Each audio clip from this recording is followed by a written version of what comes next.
الدقيقة 71 من مراحل اللقاء. الكرة بواسطة عيسى فوفانا حامي عرين مرمى النادي الهلال السودانية، تتجسد عبر واجهة دفاعات مولودية العاصمة الجزائري في المنتصف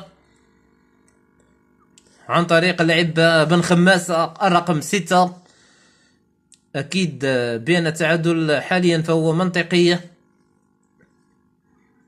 مؤقتا الهلال السوداني في النقطة 7 ومولودية الجزائر في النقطة 5، مازامبي الكونغولي في النقطة 2 ويونغ أفريكانز التنزاني برصيد نقطة 1.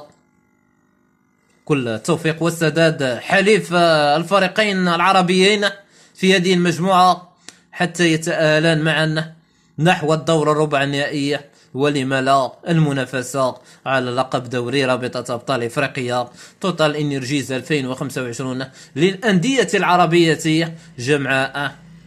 الترجي التونسي متقدم أمام بيراميدز المصري بحصيلة هدفان مقابل 0 بملعب رادس في موقع حمادي العقربي في تونس العاصمة.